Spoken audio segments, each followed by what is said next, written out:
If you're keeping score, today is the first Sunday in Lent, that time of year on the Christian calendar when millions of people go through the meaningless exercise of giving up some habit, food, or material thing until Easter, when guilt-free we can dive right back into mountains of chocolate and preferred vices.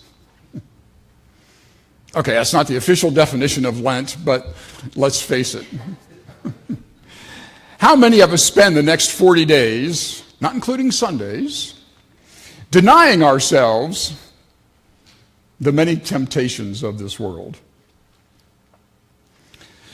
Lent comes from a Middle English word that comes from an Old English word for spring. If you look at a church calendar from before the Reformation, you'd find all kinds of feast days scattered throughout the months. This is no accident. How do you keep a population in check, under your control? By feeding them what you want them to think that they think they want. The peasants that were the labor of those times had to be kept satisfied just enough to keep from being a problem. People without food in their bellies are liable to do desperate things. Feast days kept the population from starving to death and from rioting against the noble class. But you get towards the end of winter, when the food stores are low, what do? You make up the opposite of feast days and tie it into biblical symbolism. You tell the faithful it's time to fast, just like Jesus did. If you don't, you'll succumb to the wiles of Satan himself and be condemned to the depths of hell. That'll pack them in on a Sunday morning.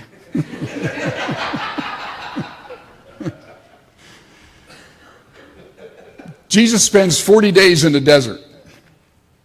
The 40 days are reminiscent of Moses and the Israelites wandering their 40 years. And of course, the Noah and the flood story of 40 days and nights of rain. In the Bible, the number 40 is symbolic for a time of transition. Jesus is transitioning from his private life to his very public life. He has to decide what that public life is going to be like. There are going to be temptations to be experienced in that public life. Now, temptations are not always just enticements to evil or selfish actions. They can also be a proving ground, a testing to discover who we truly are.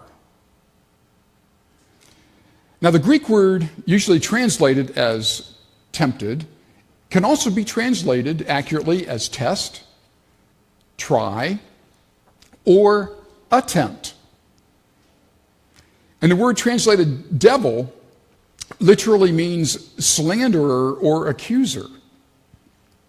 And the word translated Satan literally means adversary. In that day, Satan was their term for the prosecuting attorney in a court of law. Jesus' 40 days sounds a little bit different now, doesn't it, when you think of it in this context? Jesus discovered that his identity was to be found in serving others and not himself. and not to be a political ruler, which is what many people wanted. The temptations helped him gain confidence, if you will, in his decision to accept his calling, which he had the opportunity to deny. They were necessary and good for him. It's so tempting for us to believe that because Jesus had already came, and did his thing, that we're immune from temptation now. Oh, sure. There's certain things that are still tempting to us. Food can be an obvious example. We know we're supposed to eat more fruits and veggies than sweets, for instance.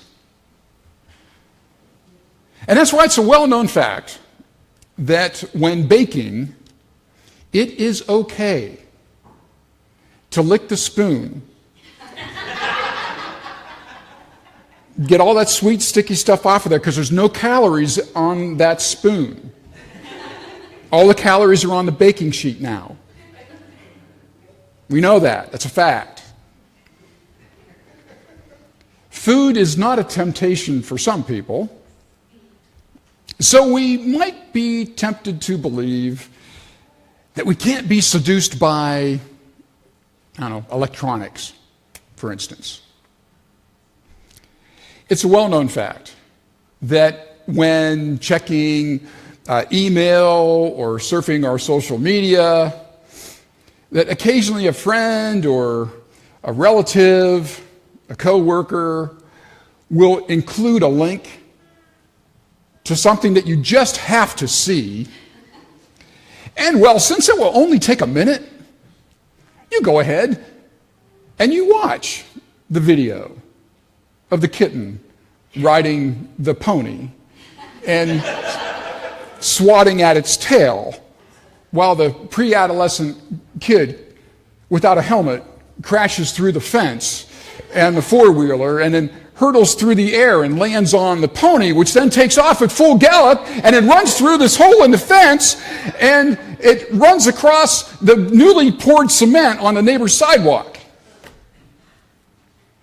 Of course, at the end of the video, now you're asked to sign the petition that all kittens be kept on a leash. And of course, well, yeah, you fill out the petition and sign it and agree to like and share.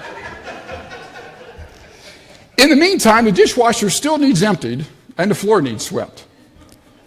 But, well, you'll get to it after you finish watching your television program. It's so tempting to believe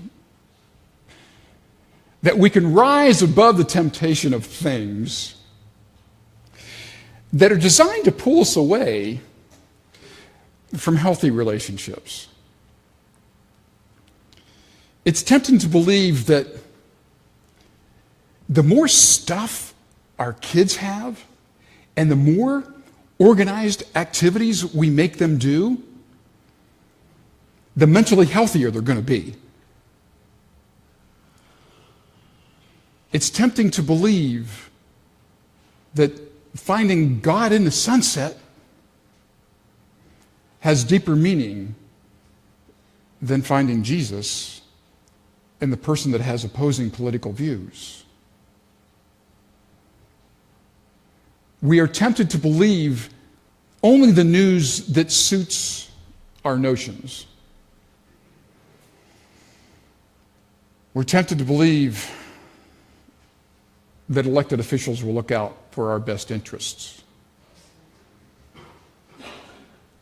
It is tempting to believe that somehow spending more on war will bring peace. Life would be so much easier if there really was a Satan. You know, a cartoonish character with reddish skin and a forked tongue and tail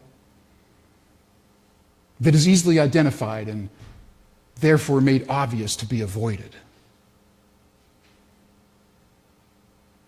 Evil is very seductive. It whispers in your ear, go ahead, one more bite isn't going to hurt. Don't worry about skipping your offering this week. It won't deprive anybody of anything. Evil seduces us with false promises of wealth and popularity and safety. Evil says, only I have the answer. Trust me. It's troubling to realize when that voice is coming from inside ourselves. Beginning our 40 days of Lent, it is our symbolic time to realize that we must embrace the test if we are going to face the attempt to be our best ever-evolving selves. Will we? Can we?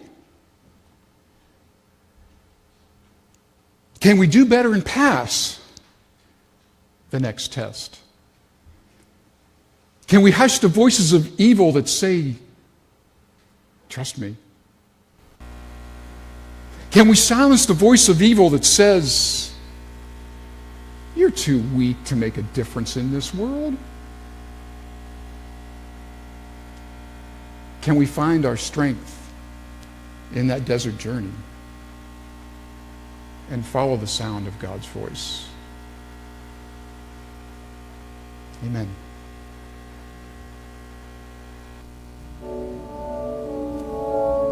I've done this church thing for a long time now, and I think I've got something important to say about it, about your expectations, and about you. Here's the deal with the church you're in right now.